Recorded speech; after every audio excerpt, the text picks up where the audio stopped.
Hi, I'm Isabella Chen. Have you ever had your brother's wife scream at you in front of your entire family, calling you a manipulative seductress who was trying to steal her husband, only to discover she had spent months secretly begging you to date him so she could justify leaving him for someone else? That night changed everything I thought I knew about family loyalty, and what happened next will show you exactly what people are capable of when their carefully constructed lies start falling apart. Before we jump back in, tell us where you're tuning in from, and if this story touches you, make sure you're subscribed, because tomorrow, I've saved something extra special for you. 2 years ago, I was living what most people would consider an enviable life in Portland, Oregon. At 28, I had established myself as a successful marketing consultant, specializing in sustainable business practices, working with environmentally conscious companies to help them communicate their values effectively to consumers who increasingly demanded corporate responsibility. My client roster included organic food distributors, renewable energy startups, and eco-friendly product manufacturers who appreciated my ability to translate complex environmental benefits into compelling marketing narratives. The work was fulfilling because it aligned with my personal values, but it was also financially rewarding in ways that provided genuine security and independence.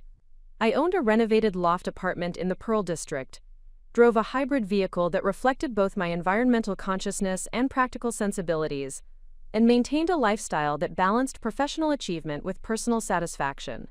More importantly, I had built this success through my own efforts, without relying on family connections or compromising my principles for short-term financial gain. My relationship with my older brother Marcus had always been one of the most stable and supportive aspects of my life. Despite the 4-year age difference, we had maintained a close bond that had strengthened rather than weakened as we both established our adult lives. Marcus worked as a software engineer at a prominent tech company, where his methodical approach to problem-solving and natural leadership abilities had earned him rapid promotions and the respect of colleagues who valued his technical expertise and collaborative management style.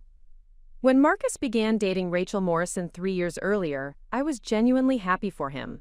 Rachel appeared to be everything he had been looking for in a long-term partner: intelligent, ambitious, and supportive of his career goals while maintaining her own professional aspirations as a graphic designer. She worked for a boutique advertising agency that specialized in creative campaigns for local businesses, and her portfolio demonstrated genuine artistic talent combined with commercial sensibility. During their courtship period, Rachel made consistent efforts to include me in their social activities, often suggesting that Marcus invite me to dinners, weekend outings, and holiday celebrations. At the time, I interpreted this inclusiveness as evidence that she understood and respected the close relationship Marcus and I shared, and that she wanted to build a genuine friendship, rather than creating the kind of tension that sometimes develops when new romantic relationships alter existing family dynamics. Rachel would frequently call me independently of Marcus, suggesting we meet for coffee or lunch to discuss everything from career challenges to personal relationships.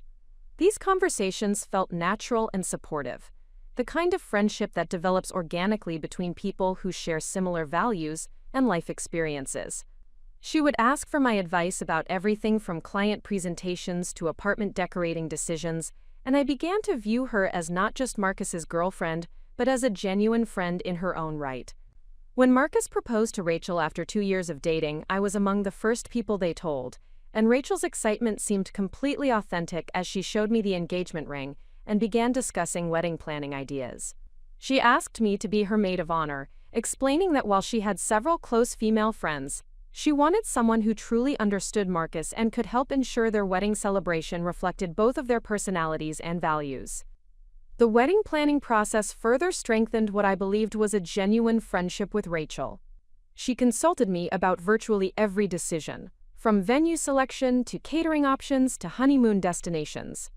We spent countless hours together visiting potential locations, tasting menu options, and discussing the details that would make their celebration both beautiful and meaningful. Rachel consistently expressed appreciation for my input and seemed to value my perspective on decisions that would affect their future together. During these months of wedding preparation, Rachel would often confide in me about her hopes and concerns regarding married life.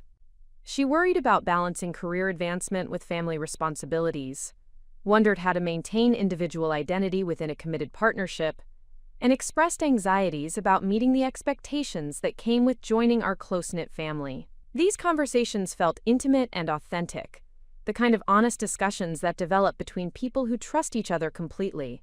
I shared my own experiences and perspectives, offering support and encouragement while respecting the boundaries appropriate to my role as Marcus's sister and Rachel's friend. When she expressed concerns about career advancement in a competitive industry, I provided connections to marketing professionals who might offer valuable networking opportunities. When she worried about fitting into our family traditions, I explained the history and significance of various celebrations while assuring her that her own ideas and preferences would be welcomed and appreciated. The wedding itself was a beautiful celebration that seemed to represent everything Marcus and Rachel had worked toward together. Rachel looked radiant in her carefully selected dress, and Marcus's happiness was evident to everyone who attended the ceremony. Their vows were heartfelt and personal, referencing shared experiences and future dreams that suggested a deep understanding of each other's values and aspirations. During the reception, Rachel made a point of thanking me publicly for my support throughout the wedding planning process, describing me as the sister she had always wanted and expressing gratitude for the friendship we had developed. The speech felt genuine and heartfelt, bringing tears to my eyes as I realized how much our relationship had come to mean to both of us. The first year of Marcus and Rachel's marriage appeared to strengthen, rather than diminish, our friendship. Rachel continued to call regularly, sharing updates about married life, career developments, and her growing integration into our extended family. She seemed genuinely happy, often describing small domestic moments that demonstrated her contentment with her new life.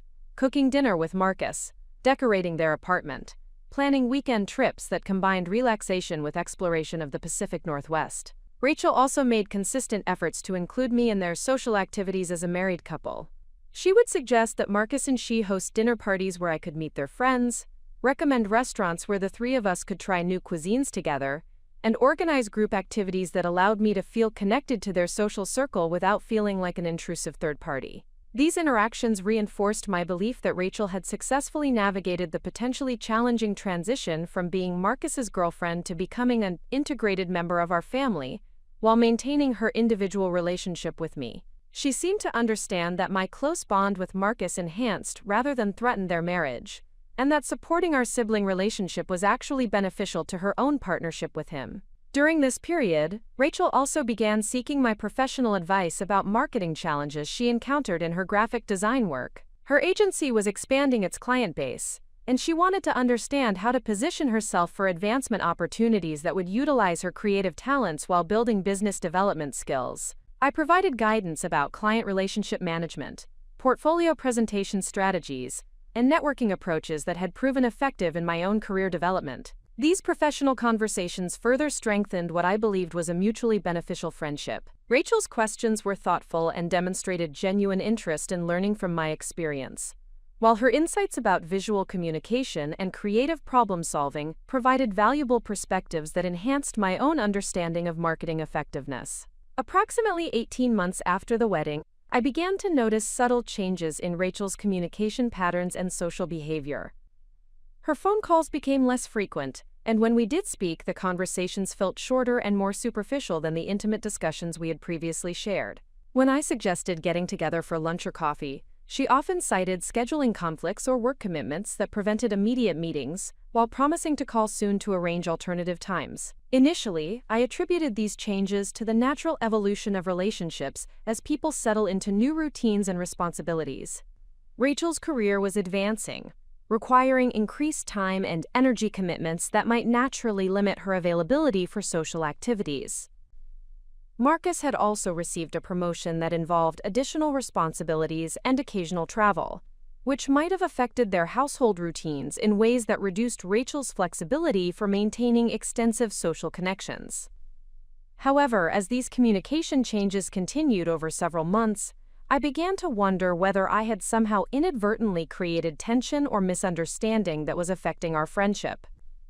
I reviewed our recent conversations and interactions, searching for anything I might have said or done that could have been misinterpreted or caused offense, but I could not identify any specific incidents that would explain the growing distance in our relationship. During family gatherings, Rachel's behavior toward me remained outwardly friendly, but something subtle had shifted in the quality of our interactions. She still included me in conversations and appeared glad to see me, but the warmth and spontaneity that had previously characterized our relationship had been replaced by something that felt more performative, as though she was maintaining appropriate social behavior rather than expressing genuine affection or interest. Marcus seemed unaware of these changes, continuing to speak about Rachel with the same satisfaction and affection he had always expressed. When I cautiously mentioned that Rachel and I had been in less frequent contact recently, he attributed it to her increased work responsibilities and suggested that I should feel free to reach out to her directly rather than waiting for her to initiate contact.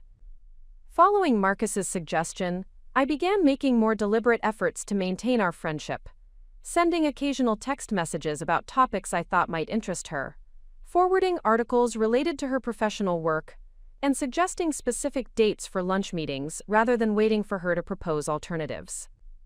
Rachel's responses to these overtures were polite but often brief, and her availability for social activities remained limited due to what appeared to be genuinely demanding work and personal commitments. Despite these changes in our personal relationship, Rachel continued to seek my professional advice when she encountered marketing-related challenges in her graphic design work. These conversations felt more like our earlier interactions, with Rachel asking detailed questions about client relationship strategies, portfolio development approaches, and business networking techniques. Her questions were sophisticated and demonstrated genuine interest in learning from my experience, which suggested that her reduced social availability was indeed related to increased professional responsibilities, rather than any fundamental change in her feelings about our friendship. The professional nature of these conversations also provided opportunities for me to demonstrate ongoing support for Rachel's career advancement, while respecting what appeared to be her preference for less frequent social interaction. I could contribute valuable guidance to her professional development without pressuring her to maintain the same level of personal friendship that had characterized our relationship during her engagement and early marriage period. Preparing and narrating this story took us a lot of time, so if you are enjoying it, subscribe to our channel. It means a lot to us. Now back to the story. This equilibrium continued for several months, with Rachel and I maintaining cordial but less intimate contact, while she continued to appear happy and settled in her marriage to Marcus. I accepted that relationships naturally evolve as people's circumstances change, and I focused on supporting both Rachel and Marcus in whatever ways felt appropriate to our current dynamics, rather than attempting to recreate the closeness that had previously existed. The foundation of my life during this period felt stable and secure. My professional work continued to expand and provide both financial security and personal satisfaction. My relationship with Marcus remained strong and supportive, even as his marriage naturally shifted some of his time and attention toward his partnership with Rachel. My friendship with Rachel had evolved but remained positive, and I believed that the changes in our interaction patterns reflected natural life transitions rather than any fundamental problems or conflicts. Looking back now, I can see that this sense of stability was built on incomplete information about the true dynamics affecting my relationships with both Marcus and Rachel. The foundation I thought was solid was actually constructed on carefully concealed deceptions that would soon reveal themselves in ways that would fundamentally alter my understanding of everything I had believed about family loyalty, friendship, and the people I trusted most completely. The cracks in this foundation would appear suddenly and devastatingly, exposing not just individual betrayals but systematic manipulation that had been occurring beneath the surface of relationships I had believed were genuine and mutually supportive. The revelation would force me to question not just Rachel's motives, but my own judgment about human nature and the reliability of the connections that had anchored my personal and emotional security. But before that foundation crumbled completely, there was one final period of apparent normalcy, one last month where I continued to believe that the life I had built was as secure and authentic as it appeared to be. That month would end with a phone conversation that would change everything I thought I knew about the people closest to me, and begin a journey that would ultimately teach me the difference between relationships built on genuine connection and those constructed as instruments of manipulation and control.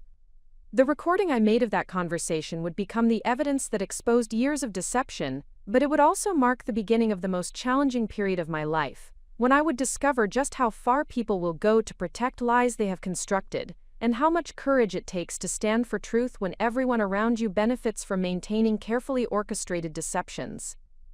The phone call that would shatter everything I believed about my relationship with Rachel came on a Thursday evening in October, 3 weeks after Marcus had left for a 10-day business conference in Denver. I was reviewing client proposals in my apartment when my phone rang at 8:30, displaying Rachel's name on the screen.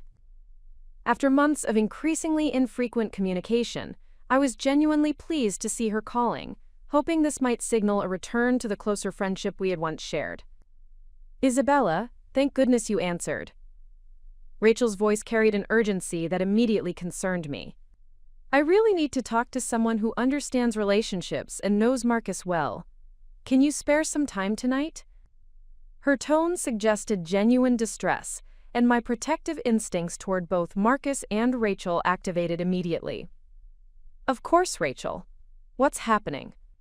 Is everything okay with you and Marcus?" "That's exactly what I need to discuss with you," she replied, her voice carrying what sounded like barely controlled emotion.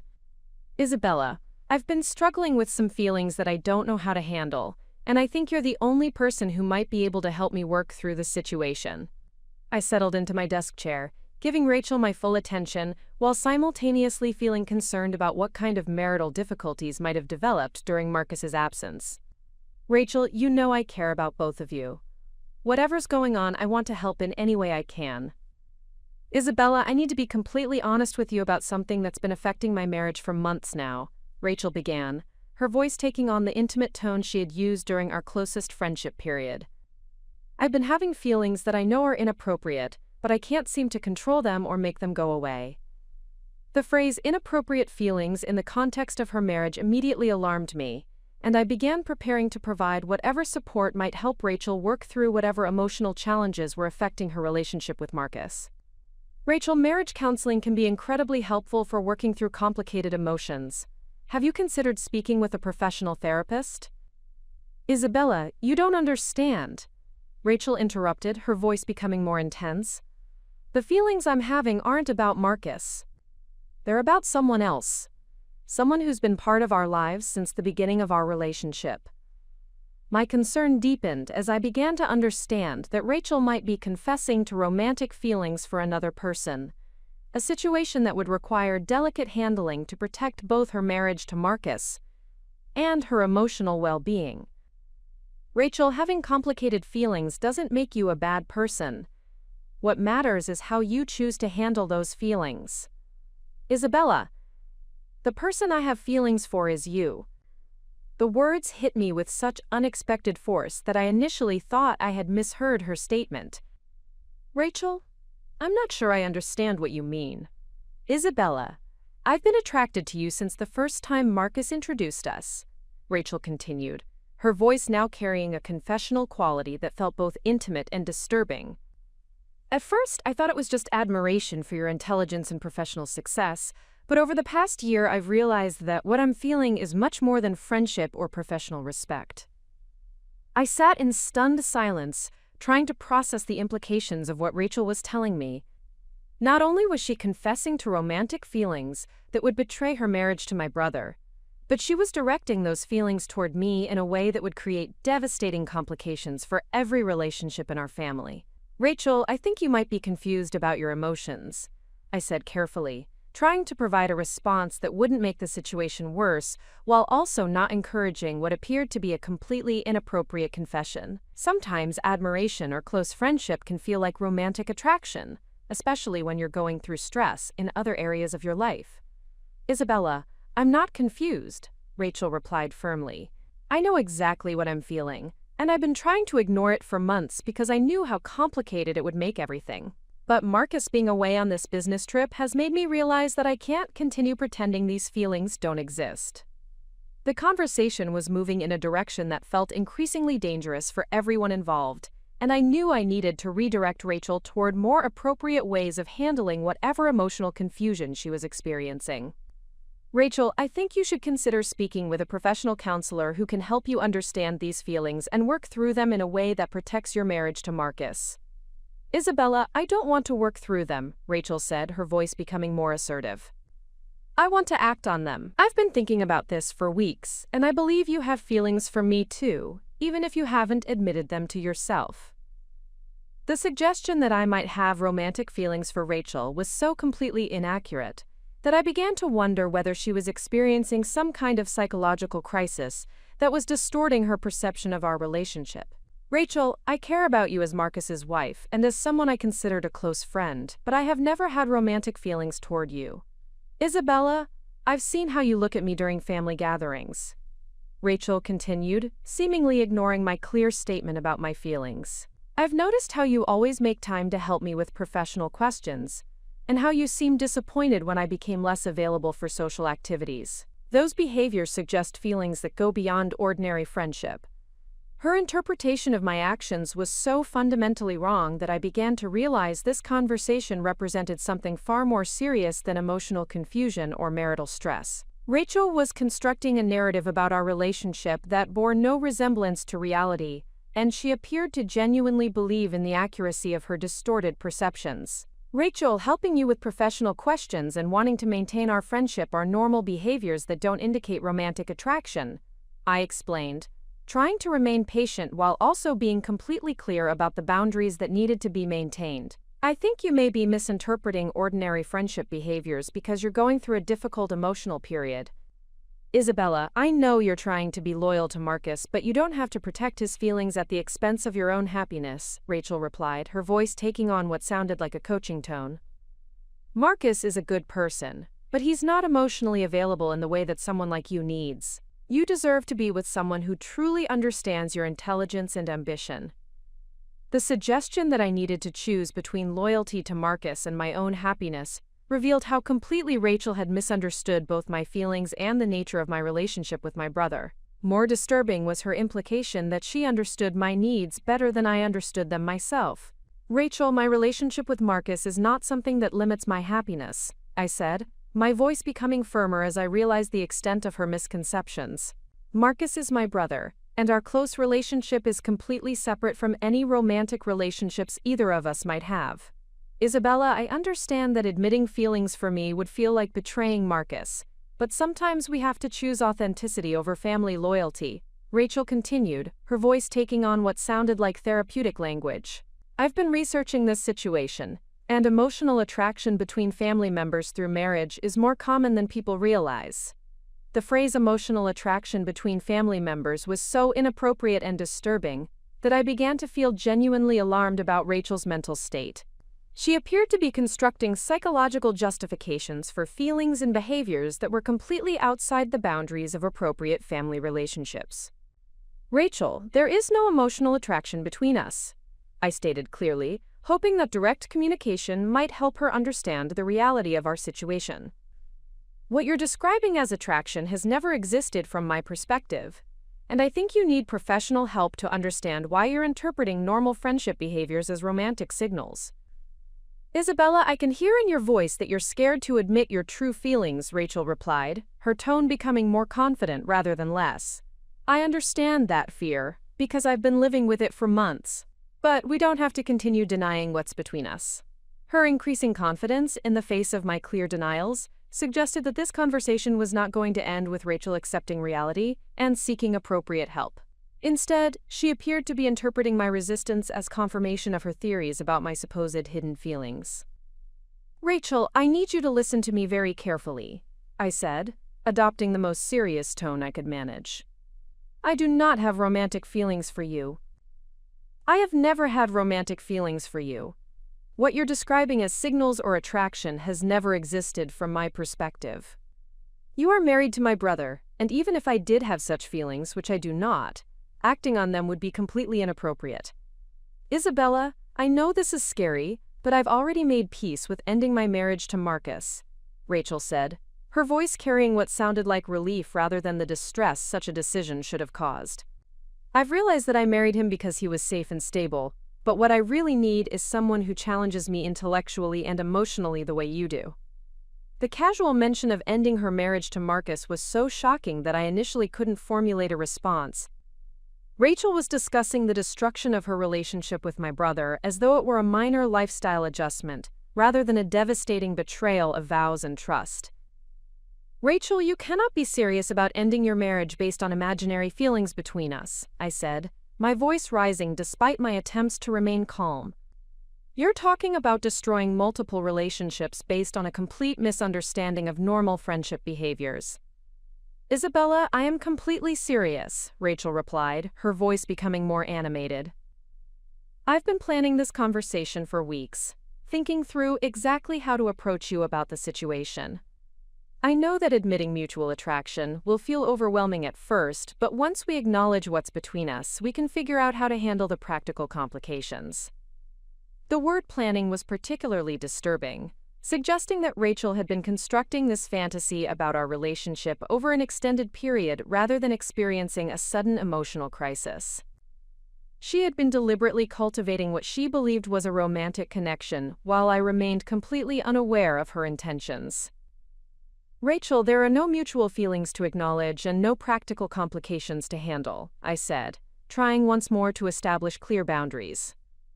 What you need to handle is getting professional help to understand why you've developed these inappropriate feelings and how to work through them without destroying your marriage. Isabella, I can tell that you're trying to protect everyone's feelings, but you're actually making the situation more painful for all of us by denying what's obvious. Rachel continued, her voice taking on a tone that suggested she believed she was providing helpful guidance. Marcus deserves to be with someone who's genuinely attracted to him, and you deserve to be with someone who appreciates your intelligence and ambition. Her suggestion that she was acting in Marcus's best interests by planning to leave him for his sister was so twisted that I began to understand that rational conversation was not going to resolve this situation. Rachel had constructed a comprehensive narrative that justified her feelings and actions while portraying herself as acting altruistically rather than selfishly. Rachel, Marcus is genuinely attracted to you and you committed to being with him when you married him, I replied, trying to focus her attention on the reality of her existing relationship rather than her fantasies about alternative arrangements. If you're having doubts about your marriage, those doubts should be addressed through counseling, not through pursuing inappropriate relationships with other family members. Quote, Isabella, I know that Marcus thinks he's attracted to me, but our physical relationship has never felt natural or passionate, Rachel said, her voice carrying a confessional tone that made me deeply uncomfortable. I've been pretending to be satisfied, because I didn't want to hurt his feelings.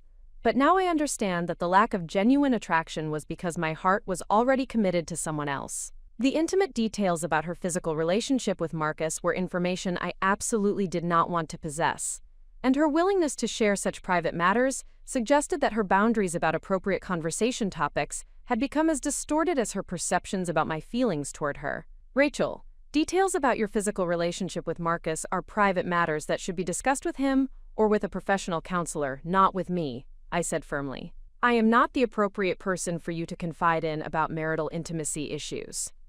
Isabella, you're exactly the right person to discuss this with because you're the person I want to be intimate with, Rachel replied, her voice becoming more direct. I need you to understand that what Marcus and I have is friendship and compatibility, but what you and I could have is genuine passion and intellectual connection.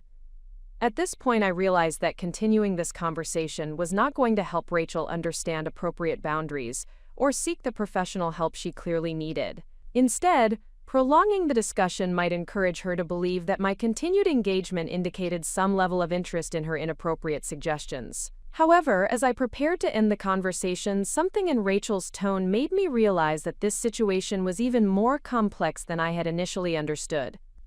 Her confidence in discussing the end of her marriage and her certainty about my supposed feelings suggested that this was not a spontaneous emotional crisis, but a carefully planned approach to a situation she had been considering for an extended period. Rachel, I'm going to end this conversation now because it's not appropriate for me to continue discussing these topics with you, I said, reaching for my phone to hang up. Isabella, please don't hang up, Rachel said quickly, her voice shifting to a pleading tone. I know this is overwhelming, but I need you to understand how long I've been thinking about this and how carefully I've planned our transition from the current situation to something that will make us both happier. The word transition was particularly alarming, suggesting that Rachel had developed specific plans for how this imaginary relationship would develop. Rachel, there is no transition to plan because there is no relationship to develop. I am not interested in pursuing anything beyond appropriate family friendship with you. Isabella, I understand that you're scared, but I've already figured out how to handle the practical complications, Rachel continued, seemingly ignoring my clear statement of disinterest. I know you're worried about hurting Marcus, but I've been preparing him for the end of our marriage by gradually reducing our emotional intimacy over the past several months. This revelation was so disturbing that I felt momentarily unable to respond. Rachel was admitting that she had been systematically undermining her marriage to Marcus as preparation for pursuing a relationship with me that I had never indicated any interest in developing. Rachel, you have been deliberately damaging your relationship with Marcus based on feelings that exist only in your imagination, I said, my voice filled with horror at the implications of what she was telling me. You need to stop this behavior immediately and seek professional help to understand why you've been sabotaging your marriage. Isabella, I haven't been sabotaging anything, Rachel replied, her voice becoming defensive. I've been preparing for a natural transition that will ultimately make everyone happier. Marcus has already started to notice that our relationship feels different, and when I explain that we've both outgrown our marriage, he'll understand that divorce is the best option for everyone involved. The casual way she discussed manipulating Marcus's perceptions and emotions revealed a level of calculated cruelty that I had never suspected existed in someone I had considered a close friend. Rachel had been systematically destroying her marriage while presenting herself as a victim of uncontrollable feelings. Rachel, what you're describing is emotional manipulation and betrayal, I said, no longer attempting to maintain a gentle tone. You have been deliberately harming Marcus while planning to blame your actions on feelings that I do not share and have never encouraged. Isabella, I know you're upset because this situation is complicated, but once you accept that we belong together, you'll see that everything I've done has been necessary to create the opportunity for our relationship to develop. Rachel replied, her voice taking on a soothing tone that felt completely inappropriate given the severity of what she was admitting. At that moment, I realized that documenting this conversation might be essential for protecting both Marcus and myself from whatever additional manipulation Rachel might be planning. Without informing her of my intentions, I activated the recording function on my phone, knowing that preserving evidence of her admissions might be crucial for addressing the damage she had already caused. The recording would capture not only her inappropriate confessions about her feelings toward me, but also her admissions about deliberately undermining her marriage to Marcus and her detailed plans for manipulating the situation to serve her desires. This evidence would become essential when Rachel's manipulations escalated beyond private phone conversations to public accusations designed to destroy my reputation and relationships. But in that moment, I simply knew that I was dealing with someone whose relationship to truth and appropriate behavior had become so distorted that protecting myself and Marcus would require documentation of exactly what Rachel was planning and how far she was willing to go to achieve her imaginary romantic objectives. The morning after Rachel's devastating phone call, I woke with the grim realization that I needed to warn Marcus about what his wife had revealed during our conversation. However, before I could determine the most appropriate way to approach such a delicate situation, my phone began ringing with a series of calls that would expose the true scope of Rachel's manipulative strategy. The first call came from my mother, Patricia Chen, at 7:30 in the morning. Her voice carried a tone of concern, mixed with confusion, that immediately put me on alert. Isabella, I received a very disturbing call from Rachel last night. My mother began without her usual pleasantries. She seemed quite upset and mentioned that you had been making inappropriate advances toward her. I told her that must be some kind of misunderstanding, but she insisted that you had been pursuing her romantically for months. The audacity of Rachel's lie took my breath away. Within hours of confessing her inappropriate feelings toward me and admitting that she had been deliberately undermining her marriage to Marcus, she had called my mother to present a completely inverted version of events that portrayed me as the aggressor in a romantic pursuit that existed only in her imagination. Mother, that is absolutely untrue, I said, my voice steady despite the shock of learning how quickly Rachel had moved to control the narrative. Rachel called me last night to confess romantic feelings toward me, which I firmly rejected. I never made any advances toward her, and I have never had inappropriate feelings about my brother's wife. My mother's pause was longer than I had expected. And when she spoke again, her tone suggested that she was struggling to reconcile conflicting versions of events. Isabella, Rachel was very specific about incidents where you had allegedly made suggestive comments or behaved inappropriately during family gatherings. She mentioned particular conversations and gestures that she interpreted as romantic interest. The fact that Rachel had prepared specific false examples of my supposed inappropriate behavior indicated that her manipulation strategy was far more sophisticated than I had initially realized. She had not simply made general accusations but had constructed detailed fabrications designed to make her lies appear credible and specific. "Mother, I would like you to consider the source of these accusations," I replied carefully. "Rachel has never mentioned any discomfort with my behavior during the years we have known each other. In fact, she has consistently sought out my company and advice. Does it seem logical that someone who was genuinely uncomfortable with inappropriate advances would continue to pursue closer friendship and professional mentoring?" My mother's response revealed the effectiveness of Rachel's strategic approach. "Isabella, Rachel explained that she had been trying to maintain family harmony by not addressing your behavior directly, but that your advances had become more persistent recently, and she felt she needed to seek support from family members." The explanation was brilliant in its manipulation.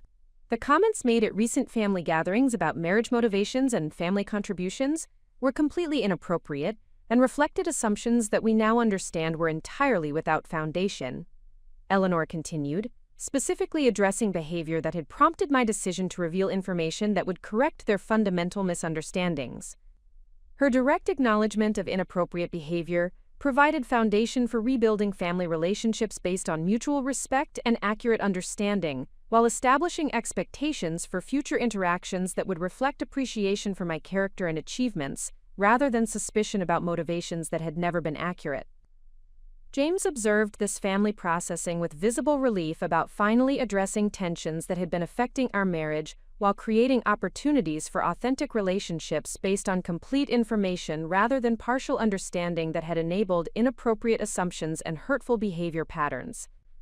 "Mother, Father, I hope you can understand how difficult it has been to watch Isabella endure questions about her character and motivations when the reality of her circumstances and achievements exceeded anything our family had accomplished in terms of both financial success and social impact through business activities," James stated, his voice reflecting years of accumulated frustration about family dynamics that had placed him in impossible positions between loyalty to his wife and relationships with his parents.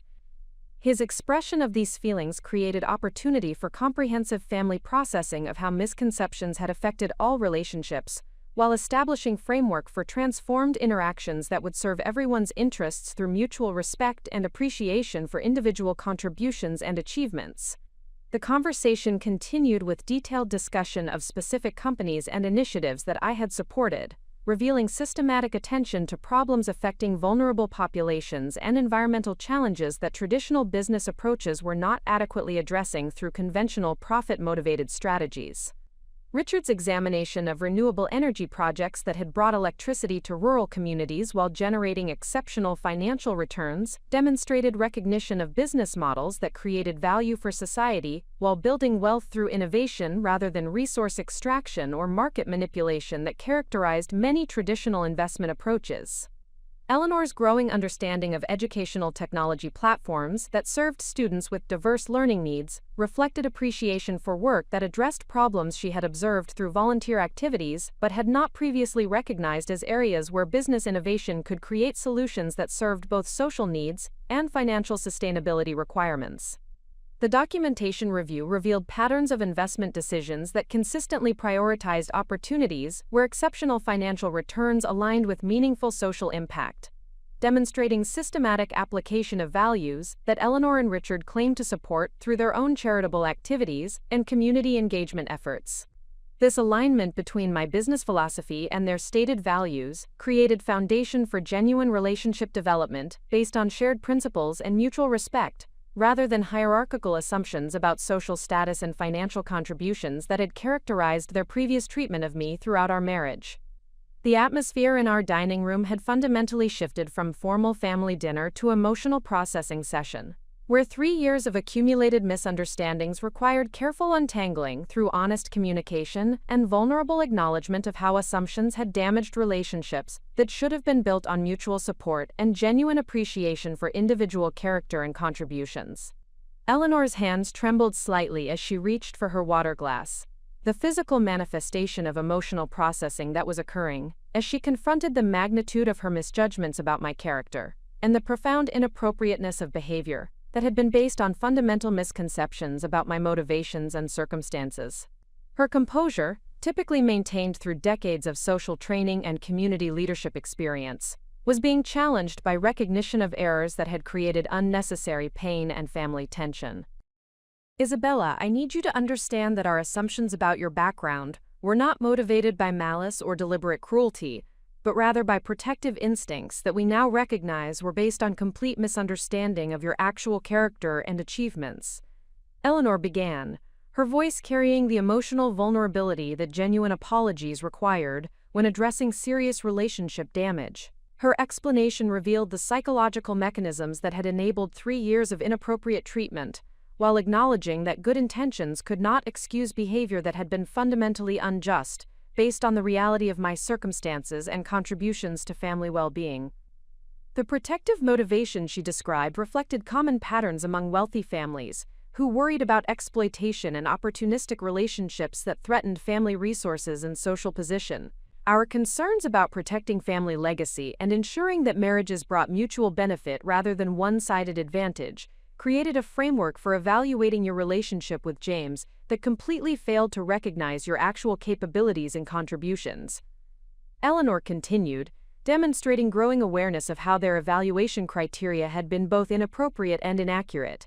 Richard's processing of this information followed analytical patterns that reflected his business background and systematic approach to problem-solving. When confronted with evidence that required fundamental reassessment of previous conclusions and strategic adjustments based on new information that contradicted established assumptions. Isabella, from a purely objective standpoint, the investment performance documented in these reports represents achievement that commands respect within professional circles where exceptional results are recognized and valued appropriately.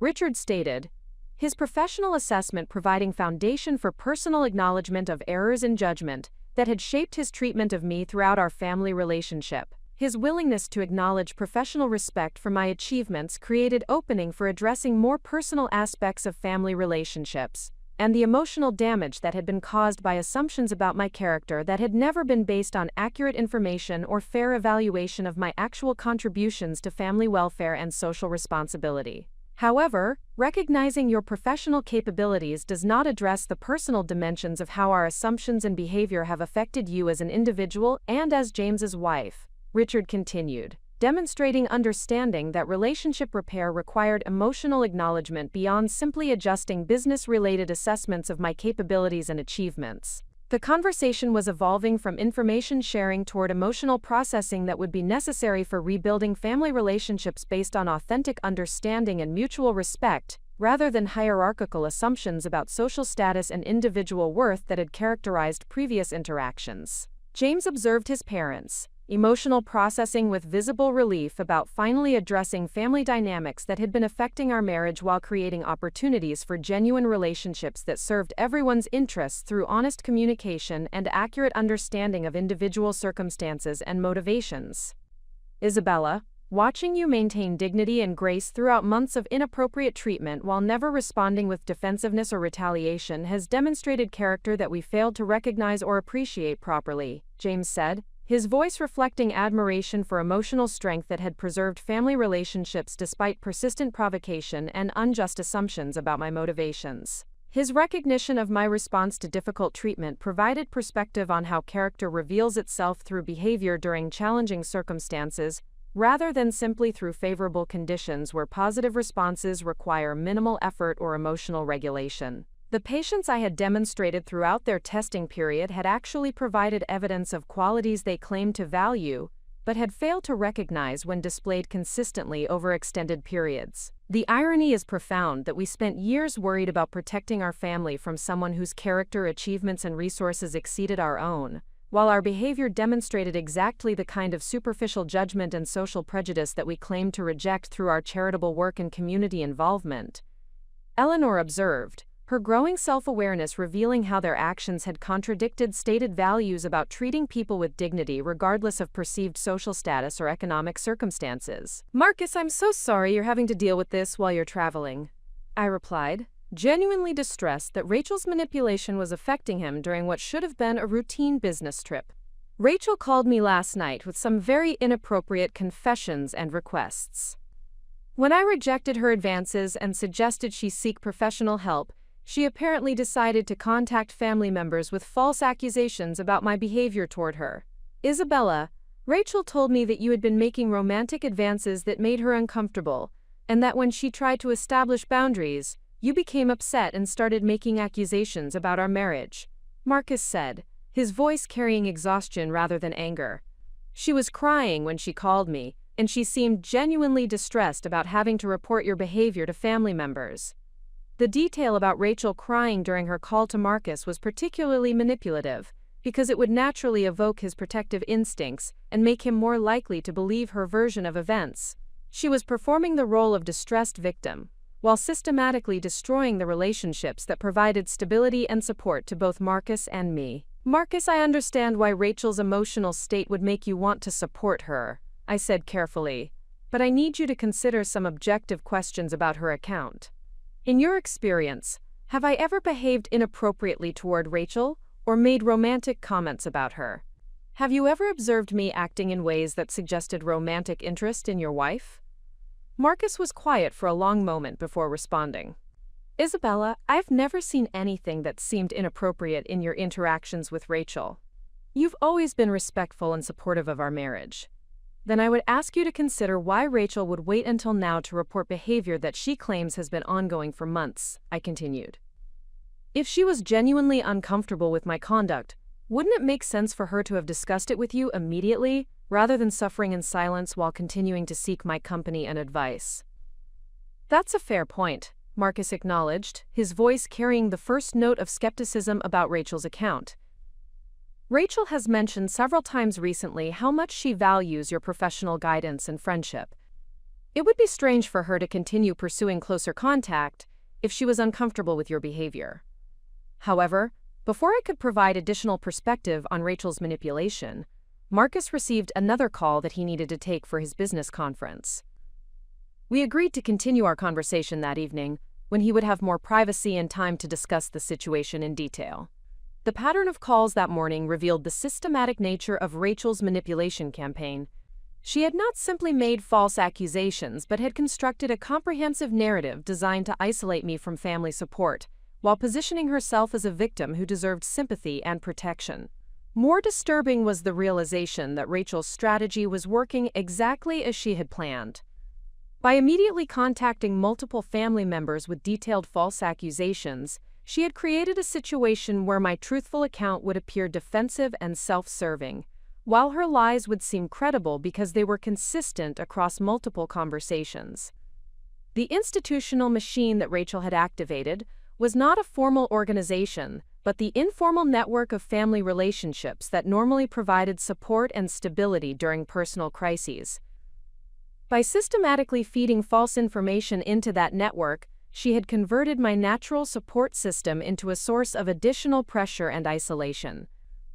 Understanding the scope of Rachel's manipulation helped me realize that defending myself would require more than simply providing truthful accounts of what had occurred. Rachel had prepared for the possibility that I would deny her accusations by creating explanations that would make my denials appear to be further evidence of inappropriate behavior. The sophistication of her approach suggested that this manipulation campaign had been planned well in advance of our phone conversation, possibly for weeks or months. Rachel had not simply reacted emotionally to my rejection of her inappropriate feelings, but had implemented a strategic plan designed to destroy my relationships with family members, while protecting herself from consequences for her own inappropriate behavior. The recording I had made of our conversation would become essential evidence for exposing Rachel's lies, but I was beginning to understand that simply providing contradictory information would not be sufficient to counter the systematic manipulation she had implemented. Revealing the truth would require demonstrating not just the falsity of her specific accusations, but the calculated nature of her entire campaign to control the family narrative, while pursuing her inappropriate objectives. By the afternoon following Rachel's coordinated campaign of false accusations, I realized that defending myself against her systematic lies would require professional guidance. The complexity of her manipulation strategy and the effectiveness of her narrative control suggested that this situation would escalate beyond simple family disagreements into territory that might require legal protection or professional intervention. I contacted Sarah Mitchell, an attorney who specialized in defamation and harassment cases, having been referred to her by a professional colleague who had faced similar challenges with false accusations in a business context. Sarah's office was located in a downtown Portland building that housed several law firms specializing in civil litigation, and her credentials included extensive experience with cases involving systematic character assassination and reputation damage. During our initial consultation, Sarah listened carefully as I explained the sequence of events that had led to Rachel's false accusations, including the recorded phone conversation where Rachel had confessed her inappropriate feelings and admitted to deliberately undermining her marriage to Marcus. Sarah took detailed notes and asked specific questions about the timeline of events, the nature of Rachel's accusations, and the extent of her campaign to influence family members. Isabella, what you're describing represents a sophisticated defamation strategy that goes beyond simple false accusations, Sarah explained after reviewing the information I had provided. Rachel has created what we call a preemptive narrative, designed to discredit any truthful account you might provide by portraying your honest statements as defensive lies intended to cover up inappropriate behavior. The legal terminology helped me understand why my attempts to defend myself had felt ineffective despite being completely truthful. Rachel had not simply lied about specific incidents but had constructed a comprehensive false framework that would make any contradictory information appear to be further evidence of my supposed guilt. The recording you made of Rachel's confession is potentially valuable evidence, Sarah continued, but using it effectively will require careful consideration of privacy laws and the potential for Rachel to claim that you manipulated or edited the conversation to misrepresent her statements.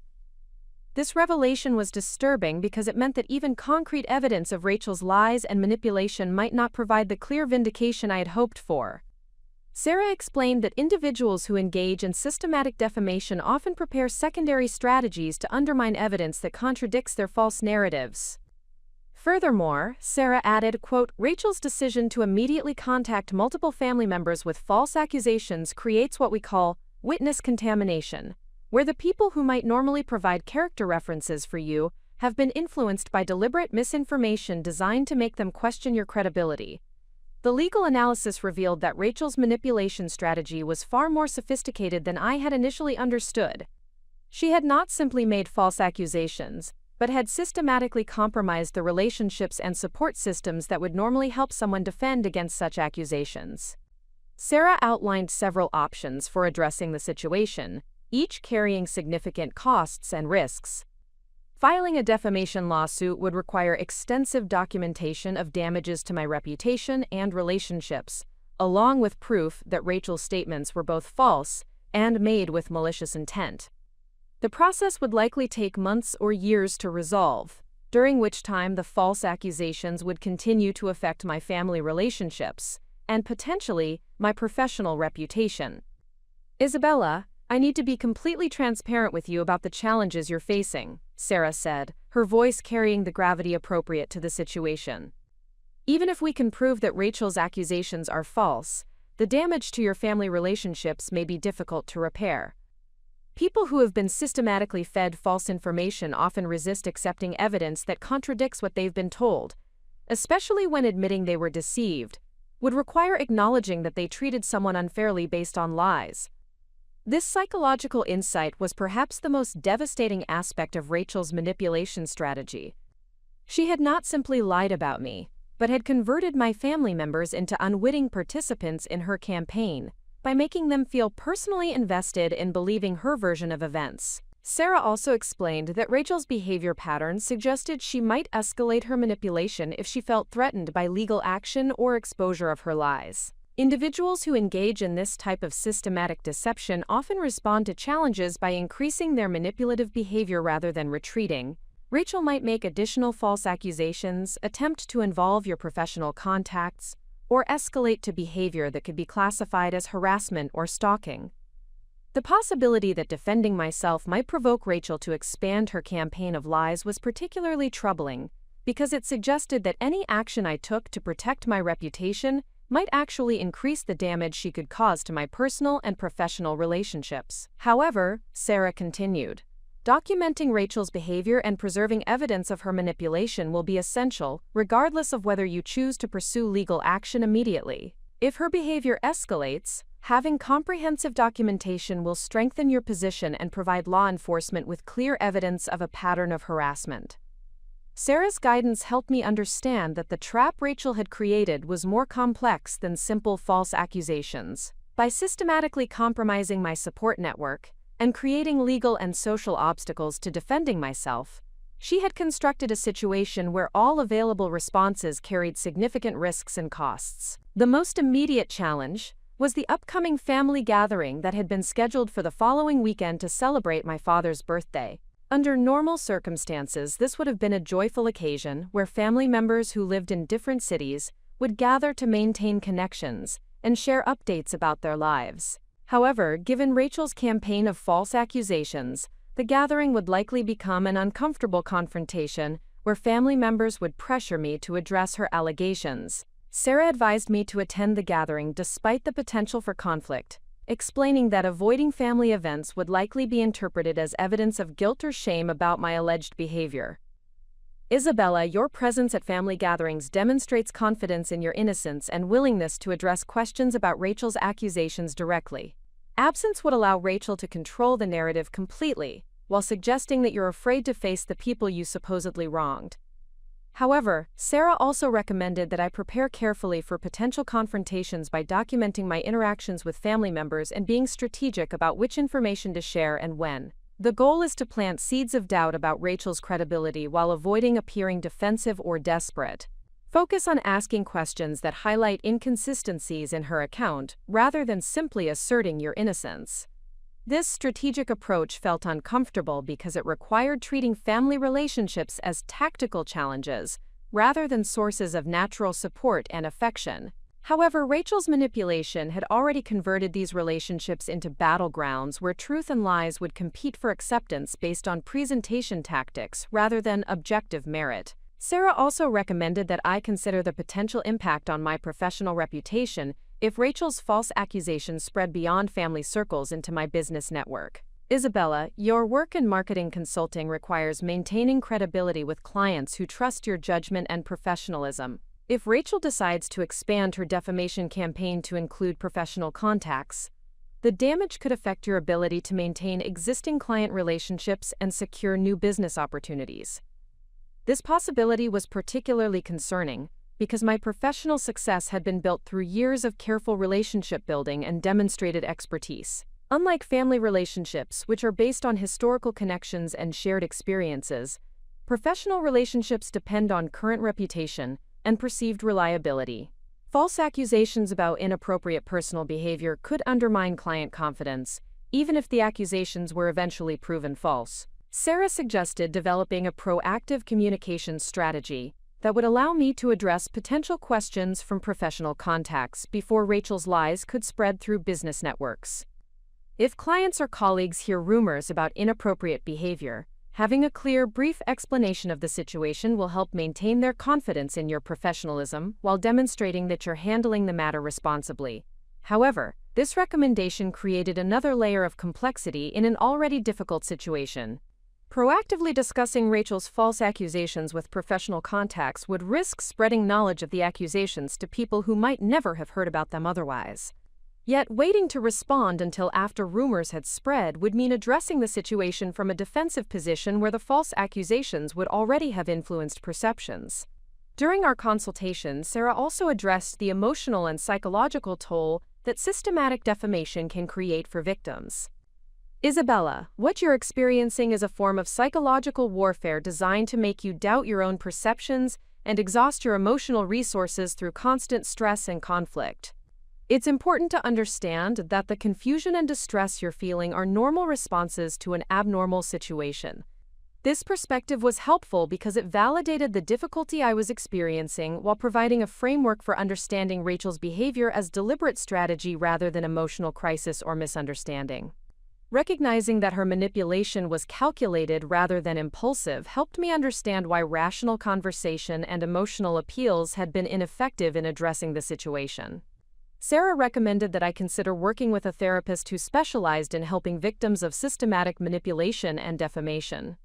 The psychological tactics that Rachel is using can create lasting effects on your ability to trust your own judgment and maintain confidence in your relationships with others. Professional support will help you process these experiences without allowing them to undermine your long-term emotional well-being. The suggestion that I might need therapy to recover from Rachel's manipulation highlighted the serious nature of the damage she was attempting to cause. Her false accusations were not simply temporary inconveniences but deliberate attacks designed to create lasting harm to my psychological health and relationship capacity. As our consultation concluded, Sarah provided me with detailed recommendations for documenting Rachel's future behavior and preserving evidence that might be needed for legal action or law enforcement intervention. She emphasized that maintaining detailed records would be essential regardless of which specific legal strategies I chose to pursue. Isabella, the most important thing to understand is that you're dealing with someone whose relationship to truth and appropriate behavior has become severely distorted. Sarah explained. Rachel's willingness to systematically lie to multiple family members and manipulate their emotions for her own purposes suggests that she may be capable of escalating to more serious forms of harassment or defamation if she feels threatened by your resistance to her manipulation. This warning helped me understand that the situation I was facing was not simply a family dispute that could be resolved through honest conversation and mutual understanding. Rachel's behavior represented a genuine threat to my reputation, relationships, and emotional well-being that would require strategic response and professional support to address effectively.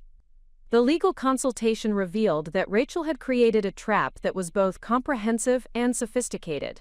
By systematically compromising my support network, creating obstacles to defending myself, and preparing for potential challenges to her false narrative, she had constructed a situation where every available response carried significant risks and costs.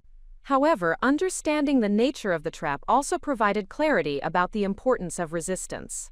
Accepting Rachel's manipulation and allowing her false accusations to go unchallenged would validate her strategy and potentially encourage her to escalate her behavior. More importantly, it would mean sacrificing my integrity and authentic relationships for the sake of avoiding conflict with someone whose behavior had revealed fundamental incompatibility with healthy family dynamics. The choice I faced was not between easy and difficult options, but between maintaining my principles despite significant costs and abandoning those principles for the sake of temporary peace that would ultimately prove hollow and unsustainable.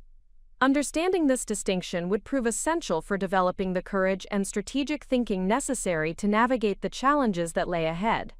The family gathering for my father's birthday arrived with an atmosphere of tension that was palpable from the moment I entered my parents' home. What should have been a celebration of David Chen's 62nd birthday had transformed into an uncomfortable tribunal, where family members gathered with predetermined judgments about my character, based on Rachel's systematic campaign of false accusations. The gathering included my parents, Patricia and David Chen, my aunt and uncle Margaret and Robert Santos, my cousins Maria Santos and James Chen, along with Marcus and Rachel, who had driven up from their apartments specifically for this event. The normal warmth and spontaneous conversation that characterized family celebrations had been replaced by careful politeness and watchful observation as family members evaluated my behavior for signs of the inappropriate conduct Rachel had described. Rachel arrived wearing a conservative navy dress that projected an image of respectability and restraint, her hair styled in a manner that emphasized professionalism rather than fashion. Her choice of attire was clearly strategic, designed to reinforce the victim narrative she had constructed, while making my own appearance seem potentially inappropriate by comparison. She greeted family members with subdued warmth that suggested someone bravely maintaining composure, despite recent emotional distress. Marcus appeared genuinely conflicted about the situation, his usual comfortable demeanor replaced by careful observation and measured responses to conversation. His confusion was understandable given the contradictory accounts he had received from Rachel and me, along with the pressure he was experiencing from family members who expected him to take a definitive position about his wife's accusations against his sister. The most painful aspect of the gathering was observing how Rachel's manipulation had affected family members who had previously demonstrated consistent affection and support for me. My mother's interactions carried a formality that suggested disappointment mixed with uncertainty about how to address the allegations. My father avoided direct conversation entirely, focusing his attention on other family members in ways that felt deliberately exclusionary. My cousin Maria, who had initially expressed some skepticism about Rachel's accusations during our phone conversation, now maintained careful distance while observing my interactions with other family members. Her behavior suggested that additional conversations with Rachel or other family members had reinforced the false narrative, rather than encouraging critical examination of the accusations. The dinner conversation focused on safe topics such as work developments, neighborhood changes, and plans for upcoming holidays. However, the underlying tension was obvious in the careful way family members avoided mentioning relationships, personal challenges, or anything that might create opportunities for discussing the accusations that everyone was thinking about, but nobody was addressing directly. Rachel participated in these conversations with studied normalcy, contributing appropriate comments about professional projects and family news, while maintaining the demeanor of someone courageously participating in family activities despite recent emotional trauma. Her performance was skilled enough to reinforce her victim narrative, without appearing to seek attention or sympathy directly. The first direct confrontation occurred when my Aunt Margaret approached me privately while other family members were gathered in the living room after dinner. Margaret had always been a source of straightforward advice and emotional support, making her participation in Rachel's manipulation campaign particularly devastating. "Isabella, I need to speak with you about this situation with Rachel," Margaret began, her voice carrying the authoritative tone she typically used when addressing serious family matters. "Several of us are very concerned about what happened between you two, and we think it would be best if you acknowledged your inappropriate behavior and apologized so we can move past this conflict." The suggestion that I should apologize for behavior I had not engaged in while accepting blame for Rachel's manipulation represented exactly the outcome Rachel had been working to achieve. By positioning family members as mediators seeking resolution rather than investigators seeking truth, she had created pressure for me to accept responsibility for her lies in order to restore family harmony. "Aunt Margaret, I understand your desire to resolve family conflict, but I cannot apologize for behavior that did not occur," I replied, keeping my voice respectful but firm. Rachel's accusations are not accurate, and accepting blame for her false statements would not create genuine resolution, but would instead validate a pattern of manipulation that could affect other family relationships. Margaret's expression suggested frustration with my response rather than consideration of my perspective. "Isabella, Rachel was very specific about incidents where you made inappropriate comments and advances. Multiple family members have spoken with her, and her account has been consistent. It seems unlikely that she would fabricate such detailed accusations without some basis in reality." The emphasis on consistency and detail revealed how effectively Rachel's prepared lies were functioning to convince family members of their accuracy.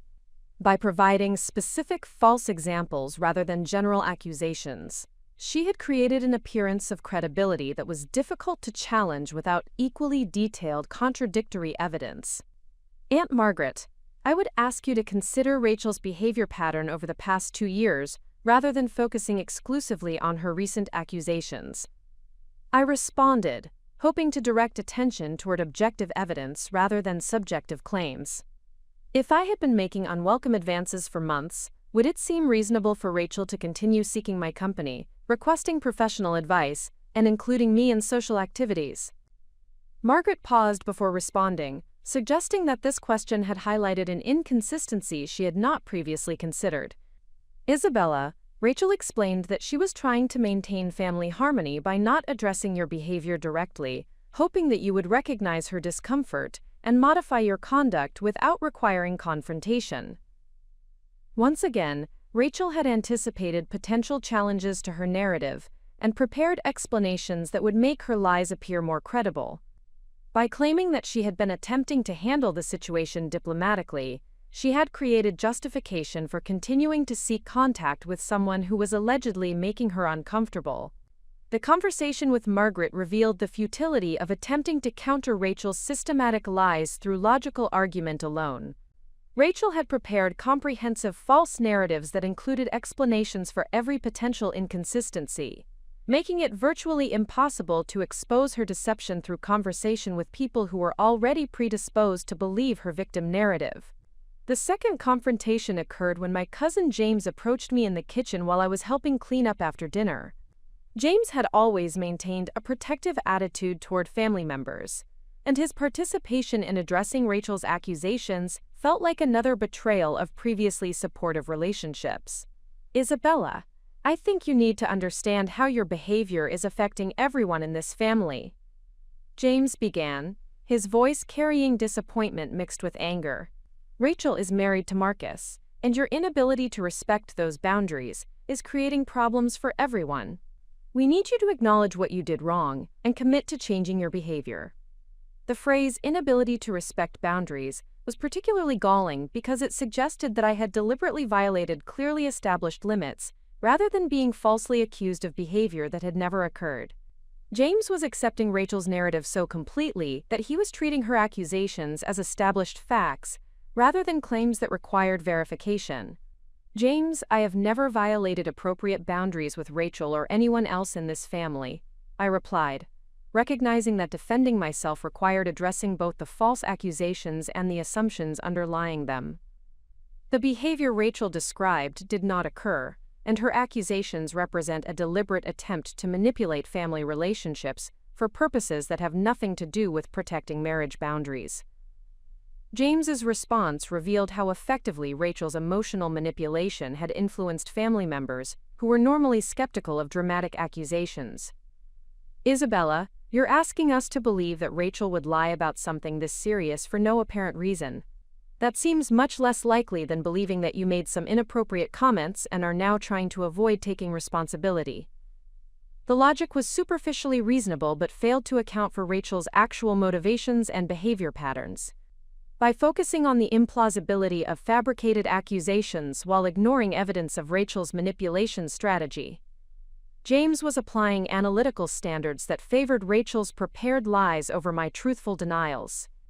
"James, I would ask you to consider Rachel's actual motivations rather than assuming she has no reasons for making false accusations," I responded, hoping to encourage more comprehensive analysis of the situation.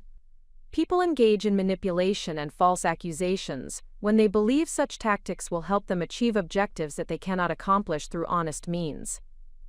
However, James's response indicated that he was not interested in examining Rachel's motivations or considering alternative explanations for her behavior. "Isabella, you're being paranoid and defensive. Rachel has no reason to lie about this, and multiple family members have confirmed that her account is consistent and detailed." The accusation of paranoia was particularly damaging because it suggested that my resistance to Rachel's false accusations represented psychological instability rather than legitimate self-defense. By framing my attempts to expose her manipulation as evidence of paranoid thinking, family members were creating additional pressure for me to accept blame for behavior I had not engaged in. The most devastating confrontation occurred when my mother approached me privately as the gathering was ending and family members were preparing to leave. Patricia Chen had always been a source of emotional support and practical guidance, making her participation in Rachel's campaign particularly painful. "Isabella, your father and I are very disappointed in your behavior and your unwillingness to accept responsibility for the problems you have created," my mother began, her voice carrying a coldness that I had rarely experienced from her. "Rachel has been nothing but kind and supportive toward you, and your inappropriate advances have put her in an impossible position." The suggestion that Rachel had been nothing but kind and supportive revealed how completely her manipulation had rewritten the family's understanding of our relationship history. My mother was accepting Rachel's victim narrative so thoroughly that she was ignoring years of evidence about Rachel's actual behavior patterns and motivations. "Mother, Rachel's accusations are false, and her victim narrative does not reflect the reality of what occurred between us," I replied, hoping that direct challenge might encourage more critical examination of the situation. "I believe Rachel is manipulating family relationships to serve her own purposes, and accepting her false accusations would validate behavior that could damage other family connections." My mother's response was swift and definitive. Isabella, we will not tolerate conspiracy theories about Rachel's motivations. She has provided specific examples of your inappropriate behavior to multiple family members, and her account has been consistent. Your refusal to acknowledge wrongdoing and apologize is creating additional problems for everyone. The phrase conspiracy theories was particularly damaging because it suggested that any attempt to expose Rachel's manipulation would be dismissed as paranoid fantasy rather than legitimate analysis of suspicious behavior patterns. My mother was effectively prohibiting critical examination of Rachel's accusations, while demanding that I accept blame for behavior that had not occurred. Mother, examining someone's motivations and behavior patterns is not conspiracy thinking but responsible analysis when evaluating serious accusations. I responded, trying to maintain respectful tone while also being clear about the importance of truth over family harmony. Accepting false accusations would not create genuine resolution but would instead reward manipulation and potentially encourage similar behavior in the future. However, my mother's final statement revealed that the isolation campaign had achieved its intended effect. Isabella, until you are willing to acknowledge your inappropriate behavior and apologize to Rachel, your father and I think it would be best if you limited your participation in family gatherings. We cannot continue to subject Rachel to uncomfortable situations while you refuse to accept responsibility for your actions.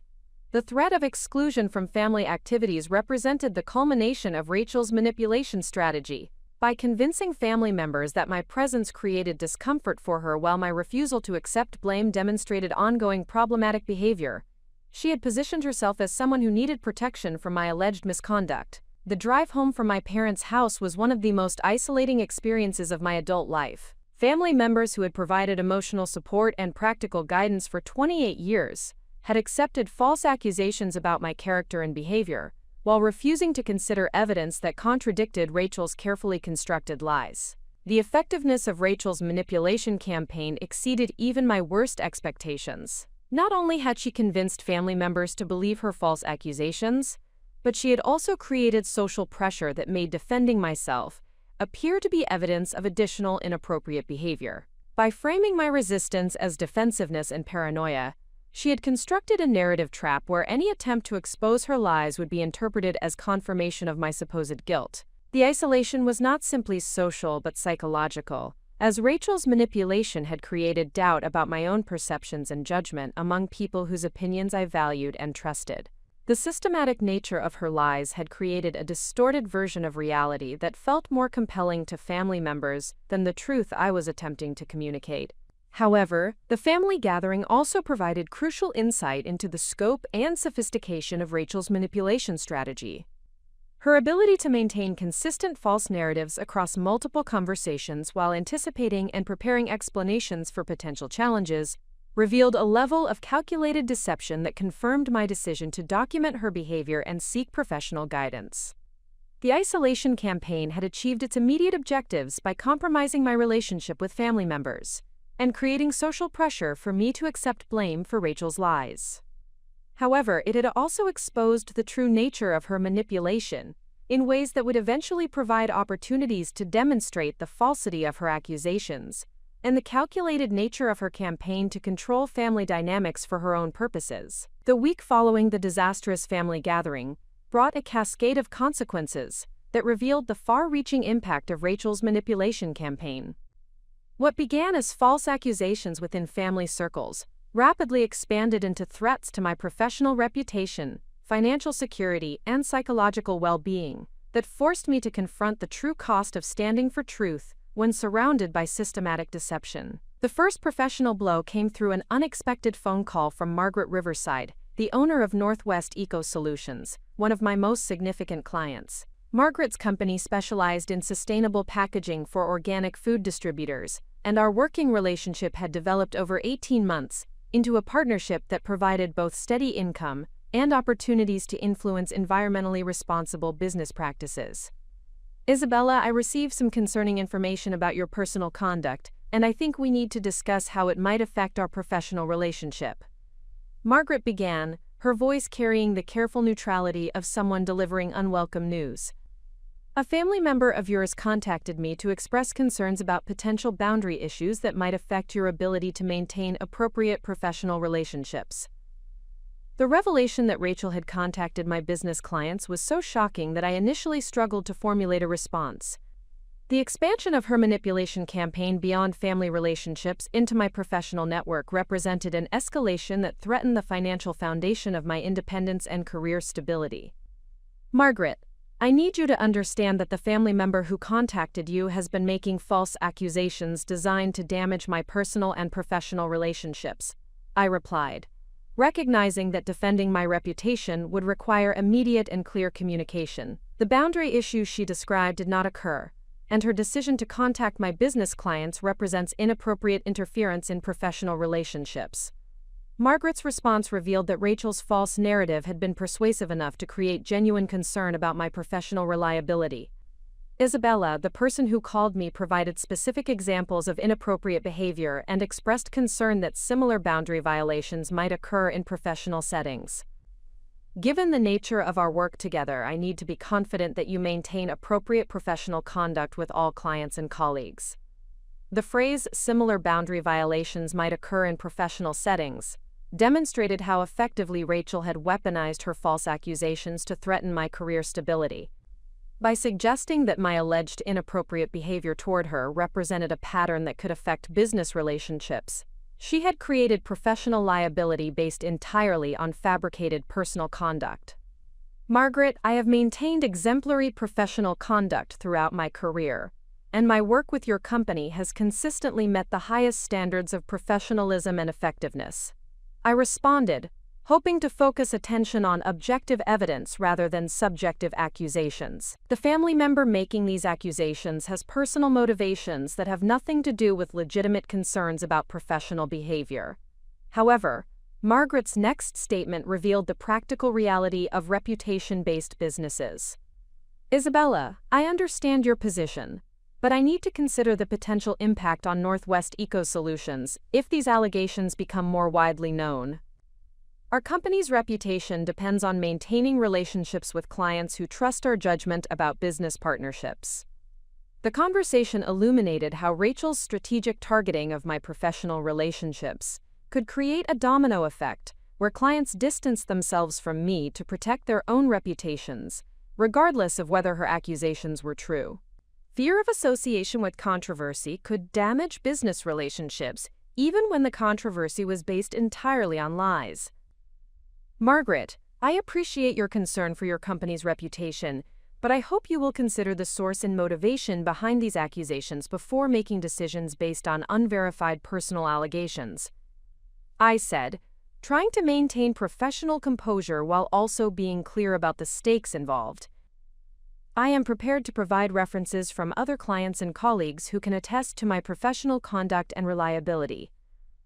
The conversation ended with Margaret agreeing to postpone any immediate decisions about our working relationship while requesting time to consider the situation. However, her tone suggested that the damage to our professional partnership might already be irreversible, regardless of whether she eventually concluded that Rachel's accusations were false. The second professional impact came through a more subtle but equally damaging channel. Dr. Elena Rodriguez, the director of the Sustainable Business Consortium, where I served on the advisory board, called to discuss concerns that had been raised about my continued participation in the organization's upcoming conference on green marketing strategies. Isabella, we've received some unofficial inquiries about your personal conduct that have created concerns among board members about potential controversy at the conference, Elena explained, her voice carrying the diplomatic tone of someone navigating institutional politics. While we value your professional contributions, some members feel that unresolved personal allegations might create distractions from the conference's environmental focus. The phrase unofficial inquiries suggested that Rachel's campaign had reached into professional networks beyond my direct client relationships, creating whisper campaigns that could damage my reputation within the broader sustainable business community where my expertise and connections had been built over years of dedicated work. Elena, I need you to understand that the personal allegations you're referencing are false accusations made by someone who is attempting to damage my professional standing for personal reasons. I replied, recognizing that my response to these professional threats would need to be more assertive than my approach to family conflicts. My personal conduct has always been exemplary, and allowing unverified accusations to affect professional opportunities would set a dangerous precedent for the organization. Elena's response revealed the institutional challenges created by reputation-based attacks. Isabella, I personally believe in your professionalism and integrity, but the board's concern is about potential disruption to the conference if these personal issues become a focus of attention rather than the environmental topics we're trying to promote. The conversation highlighted how manipulative individuals can leverage social discomfort with controversy to achieve their destructive objectives without ever needing to prove their accusations. By simply creating uncertainty and potential conflict, Rachel's lies could affect my professional opportunities regardless of their truth value. The financial implications of these professional threats became clear when I reviewed my client contracts and income projections for the following quarter. Northwest Eco Solutions represented approximately 30% of my monthly income, and losing that client would require either replacing their revenue quickly or significantly reducing my living expenses. The Sustainable Business Consortium Conference had been expected to generate new client leads that would expand my business. Being excluded from that opportunity would limit my ability to maintain financial stability while defending against Rachel's ongoing attacks. However, the most devastating personal cost came through the deterioration of my relationship with Marcus, whose confusion and pain over the conflicting accounts of events had created distance between us for the first time in our adult lives. His phone calls became less frequent and more stilted. Our conversations focused on practical matters rather than the personal connection that had always characterized our sibling relationship. During one particularly difficult conversation, Marcus's exhaustion with the situation became apparent. "Isabella, I don't know what to believe anymore," he admitted, his voice carrying a weariness that broke my heart. "Rachel is my wife, and she's been consistent about what happened between you two. But you're my sister, and I've never known you to lie about anything important. I feel like I'm being forced to choose between the two most important women in my life."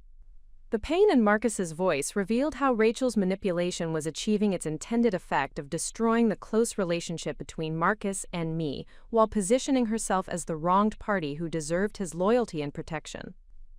Her false accusations had created a situation where supporting me would require Marcus to acknowledge that his wife was systematically lying about serious allegations. "Marcus, I understand how difficult this situation is for you, and I don't want to force you to choose between relationships that should be able to coexist," I replied, hoping to preserve some connection while also being honest about the reality of Rachel's manipulation. "However, I need you to know that Rachel's accusations are false, and her decision to involve family members and professional contacts suggests motivations that go beyond simply addressing alleged inappropriate behavior." Marcus's response revealed the psychological toll that Rachel's manipulation was taking on him as well. "Isabella, if Rachel is lying about something this serious, it would mean that my marriage is based on deception, and that I've been defending someone who deliberately tried to destroy my relationship with my sister. I don't know how to process that possibility." The conversation illuminated the sophisticated cruelty of Rachel's strategy. By creating a situation where Marcus would have to acknowledge devastating betrayal by his wife in order to support his sister, she had made it psychologically easier for him to accept her lies than to confront the full scope of her manipulation. The emotional toll of these escalating costs began affecting my daily functioning in ways that concerned me. Sleep became elusive as I replayed conversations and analyzed strategies for defending myself against systematic lies. Concentration during work became difficult as anxiety about the next professional attack interfered with my ability to focus on client projects. Social activities lost their appeal as I became hypervigilant about potential gossip or judgment from people who might have heard distorted versions of Rachel's accusations. The isolation was particularly acute because the false accusations had compromised the relationships that would normally provide emotional support during difficult periods. Family members who might have offered guidance and encouragement had instead become sources of additional pressure and judgment. Professional colleagues who might have provided perspective and networking opportunities had become potential threats who might have been influenced by Rachel's campaign. Dr. Jennifer Walsh, the therapist Sarah Mitchell had recommended, helped me understand that the psychological symptoms I was experiencing represented normal responses to abnormal circumstances rather than personal weakness or inadequate coping skills. Isabella, what you're dealing with is a form of psychological warfare designed to make you doubt your own perceptions while exhausting your emotional resources through constant stress and conflict, she explained during our first session. The therapeutic perspective provided crucial insight into Rachel's manipulation strategy and its intended effects. Individuals who engage in systematic defamation often target their victims, support systems, and professional relationships, specifically because isolation makes people more vulnerable to accepting false narratives about themselves. The goal is to create situations where accepting blame for behavior that didn't occur seems easier than continuing to fight against lies that are systematically supported by manipulated social pressure. Dr. Walsh's analysis helped me understand that my resistance to Rachel's manipulation was psychologically healthy rather than stubborn or defensive, despite the social costs it was creating. Maintaining your commitment to truth and refusing to accept blame for behavior that didn't occur demonstrates psychological strength and integrity. The difficulty you're experiencing comes from the conflict between standing for your principles and the natural human need for social connection and family support. However, the therapeutic insight also highlighted the long-term challenges I would face in recovering from Rachel's attacks. The effects of systematic manipulation and defamation can persist long after the immediate conflict is resolved. Learning to trust your own perceptions again and rebuilding relationships that have been damaged by lies requires time and often professional support. The financial cost of therapy, legal consultation, and potential income loss from professional damage created additional stress that compounded the emotional toll of Rachel's attacks. Defending myself against her false accusations was becoming expensive in ways that went far beyond the immediate social and family costs. As the week progressed, I realized that Rachel's escalation to professional threats represented a critical turning point in the conflict. Her willingness to jeopardize my career stability and financial security demonstrated that her manipulation campaign was not motivated by genuine emotional distress, but by calculated determination to punish me for rejecting her inappropriate advances. The choice I faced was becoming clearer but also more daunting. I could accept the professional and financial damage while hoping that Rachel's attacks would eventually subside, or I could fight back using the evidence I had documented while risking further escalation of her manipulation campaign. The recorded phone conversation where Rachel had confessed her inappropriate feelings and admitted to deliberately undermining her marriage to Marcus remained my strongest evidence of her deception. However, using that evidence would likely provoke her to escalate her attacks in ways that could cause additional damage to my professional reputation and family relationships.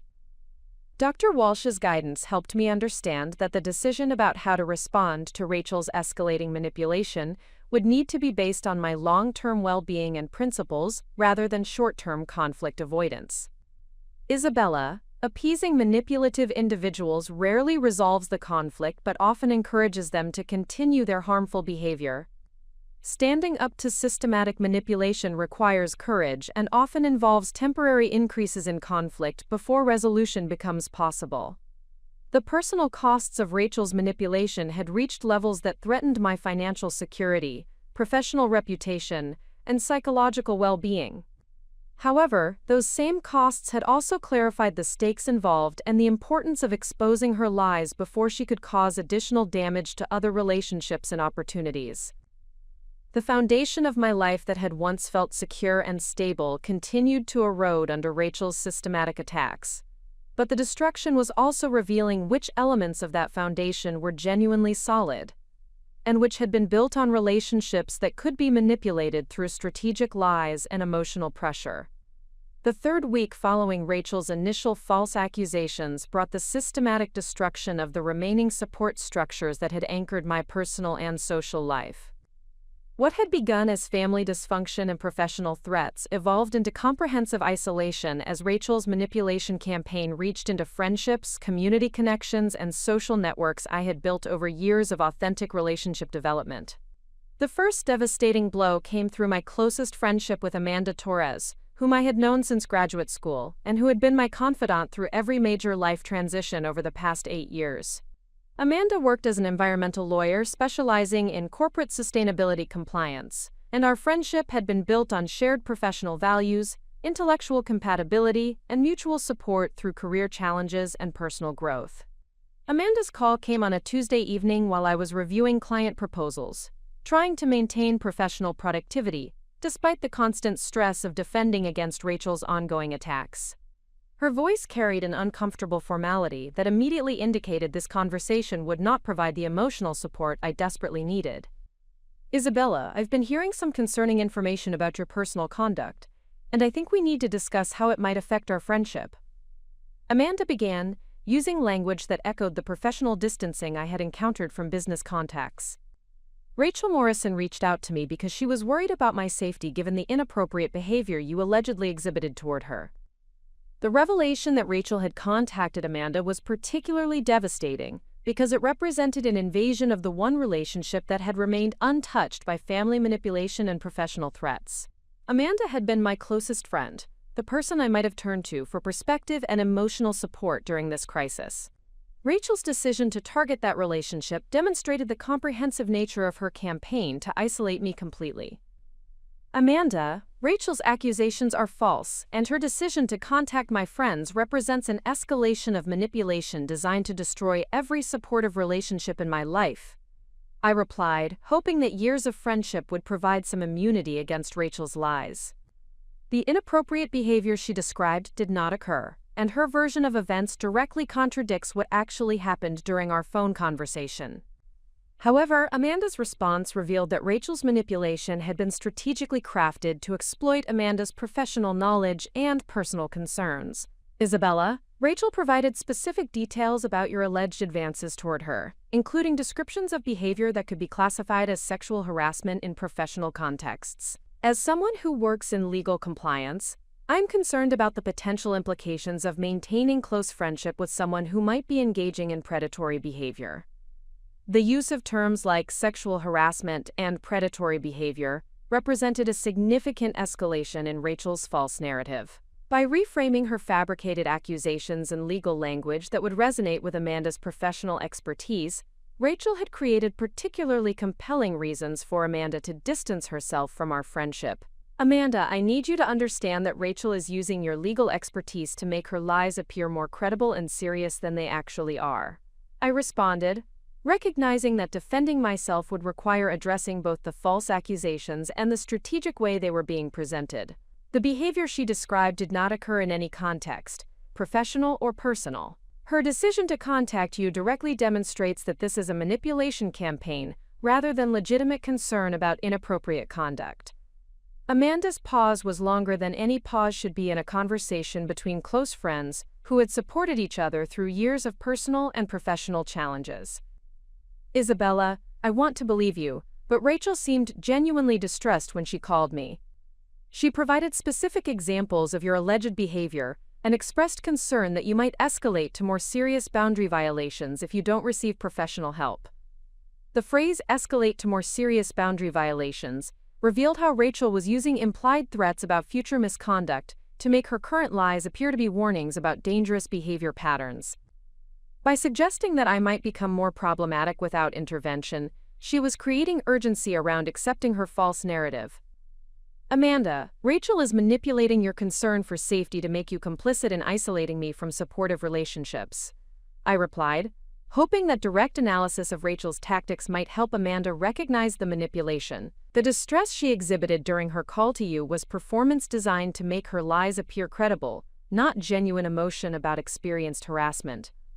However, Amanda's final statement revealed that Rachel's strategy had achieved its intended effect. "Isabella, I think it would be best if we took a break from our friendship while you address these personal issues. I can't maintain close relationships with someone whose behavior might represent the kind of liability concerns I deal with professionally." The loss of Amanda's friendship was devastating, not only because of our personal connection, but because it represented the destruction of the relationship I had most relied upon for emotional support and objective perspective. Amanda's decision to end our friendship based on Rachel's lies eliminated my primary source of external validation that I was not the problematic person Rachel's manipulation campaign was portraying me to be. The second relationship casualty came through my participation in the Portland Environmental Action Network, a community organization where I had volunteered for 3 years, organizing educational events and fundraising campaigns. My involvement with PN had provided both social connection and opportunities to contribute to environmental causes that aligned with my professional expertise and personal values. Lisa Chen, the organization's coordinator, contacted me to discuss concerns that had been raised about my continued participation in upcoming events. Lisa's voice carried the diplomatic tone of someone managing institutional politics while trying to minimize conflict within volunteer organizations. Isabella, we've received information suggesting that you might be dealing with some personal conduct issues that could create uncomfortable situations during our community events, Lisa explained, using carefully neutral language that avoided direct accusations while clearly indicating that my participation was no longer welcome. While we appreciate your past contributions, some volunteers have expressed concerns about potential inappropriate behavior that might affect the comfortable, safe environment we try to maintain. The phrase uncomfortable situations during community events demonstrated how Rachel's false accusations were being weaponized to exclude me from community activities where social comfort was prioritized over truth or fairness. By creating the possibility of awkwardness or conflict, Rachel's lies could affect my social participation regardless of their accuracy. Lisa, I need you to understand that the conduct issues you're referencing are based on false accusations made by someone who is systematically targeting my personal and professional relationships. I replied, recognizing that my response to community exclusion would need to be more assertive than my approach to family conflicts. My behavior during all PN activities has been exemplary, and there is no evidence of inappropriate conduct in any community context. Lisa's response revealed the practical challenges facing volunteer organizations when confronted with allegations they are not equipped to investigate or resolve. Isabella, I believe you're a good person, but our organization doesn't have the resources to mediate personal disputes or investigate conduct allegations. Our priority has to be maintaining an environment where all volunteers feel safe and comfortable participating. The conversation illuminated how Rachel's manipulation exploited the institutional limitations of community organizations that depend on volunteer participation and harmonious relationships. By creating uncertainty about my conduct, her lies could affect my community involvement without requiring any verification or due process. The exclusion from PN was particularly painful because environmental activism had been one of the ways I connected my professional expertise with community service and social impact. Losing that opportunity eliminated another source of meaning and social connection, while reinforcing the isolation Rachel was systematically creating. The third major relationship loss occurred through my social connection with the hiking group I had joined 2 years earlier.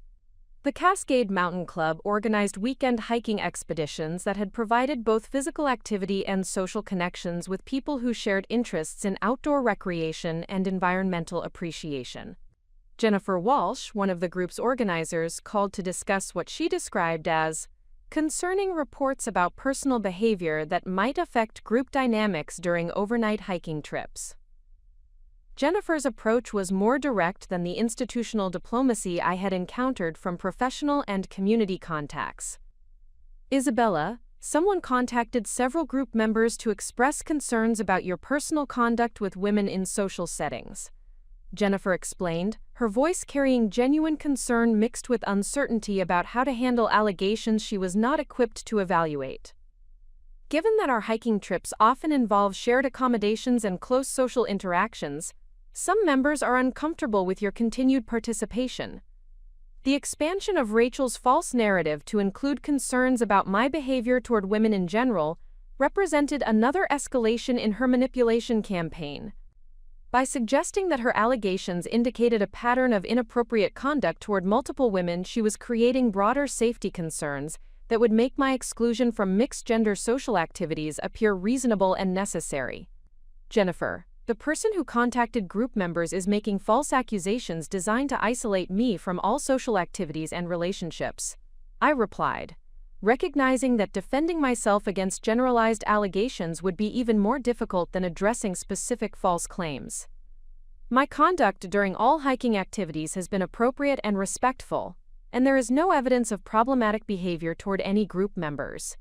Jennifer's response reflected the challenge facing social groups when confronted with serious allegations. Isabella, I understand your frustration, but several members have expressed discomfort with the possibility of inappropriate behavior during trips. We have to prioritize the safety and comfort of all participants. The conversation ended with Jennifer suggesting that I voluntarily withdraw from upcoming hiking trips while working through these personal issues. The phrase "working through personal issues" implied that Rachel's false accusations represented legitimate problems that I needed to address rather than lies that I needed to expose and counter. The loss of hiking group participation eliminated another source of physical activity, social connection, and stress relief during a period when I desperately needed all three. Rachel's manipulation was systematically removing the activities and relationships that might have provided emotional support and perspective during the crisis she had created. The most devastating personal loss came through the deterioration of my relationship with my longtime neighbor and friend, Mrs. Eleanor Hastings, an elderly woman who had become like a surrogate grandmother since I had moved into my apartment building 4 years earlier. Eleanor had been a source of wisdom, comfort, and practical support, often inviting me for tea and conversation when she sensed I was dealing with work stress or personal challenges. Eleanor's change in behavior was subtle, but unmistakable. Her usual warm greetings in the hallway became polite nods, and her invitations for tea disappeared entirely. When I encountered her in the building's lobby, she seemed to avoid extended conversation while maintaining surface-level politeness that suggested discomfort rather than genuine friendliness. The shift in Eleanor's behavior was particularly painful because she had never directly addressed whatever concerns might be affecting our relationship. Instead, her withdrawal was evident only through the absence of warmth and connection that had previously characterized our interactions. The uncertainty about what she might have heard or believed about me created additional anxiety while eliminating a relationship that had provided consistent emotional support. During one brief encounter in the building's mailroom, Eleanor's stiff politeness finally prompted me to address the situation directly. Mrs. Hastings, I've noticed that we haven't spent time together recently, and I'm concerned that someone might have shared information about me that has affected your comfort with our friendship. Eleanor's response was carefully measured, suggesting that she had indeed received disturbing information but was uncertain about how to address it appropriately. Isabella, I think it might be best if we maintained a more neighborly distance while you work through whatever personal challenges you might be facing. The phrase "personal challenges" indicated that Eleanor had been given information that portrayed Rachel's false accusations as legitimate problems requiring my attention and resolution. Eleanor's withdrawal represented the loss of another source of unconditional support and practical wisdom during a crisis when such resources were desperately needed. The systematic destruction of my support network had achieved Rachel's apparent objective of creating comprehensive isolation that would make accepting blame for her false accusations appear to be the only path toward restoring social connection and family harmony. By targeting friendships, community involvement, and neighborly relationships, she had eliminated the external validation and emotional support that might have helped me maintain confidence in my own perceptions and judgment. However, the comprehensive nature of Rachel's attacks also provided crucial insight into the calculated and strategic nature of her manipulation campaign. The coordination required to contact multiple unconnected individuals and organizations with consistent false narratives demonstrated that her behavior was not emotional reaction or temporary distress, but deliberate campaign designed to destroy my life systematically. Dr. Walsh's therapeutic guidance became increasingly important as the isolation deepened.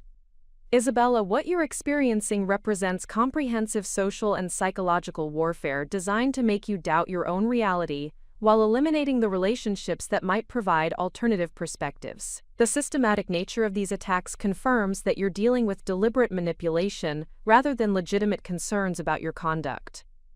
The therapeutic perspective helped me understand that my increasing sense of unreality and self-doubt represented normal responses to abnormal circumstances, rather than evidence that Rachel's accusations might contain elements of truth. When someone systematically targets all your support relationships while providing consistent false narratives to multiple unconnected individuals, the goal is to create psychological isolation that makes their version of events appear more credible than your own memory and experience. Dr. Walsh also emphasized that maintaining commitment to truth during comprehensive isolation required extraordinary psychological strength and clear thinking. Isabella, the fact that you're continuing to resist false accusations despite mounting social pressure demonstrates remarkable integrity and psychological health. Most people would have accepted blame for behavior they didn't engage in rather than enduring this level of systematic attack. The support system that had anchored my emotional well-being and social identity had crumbled under Rachel's strategic manipulation, but the destruction had also revealed which relationships were built on authentic connection versus social convenience. The comprehensive nature of the isolation was devastating, but it was also clarifying about the true character of the person who had orchestrated it and the importance of exposing her lies before she could cause additional damage to other potential targets. Up next, you've got 2 more standout stories right on your screen. If this one hit the mark, you won't want to pass these up. Just click and check them out. And don't forget to subscribe and turn on the notification bell so you don't miss any upload from us.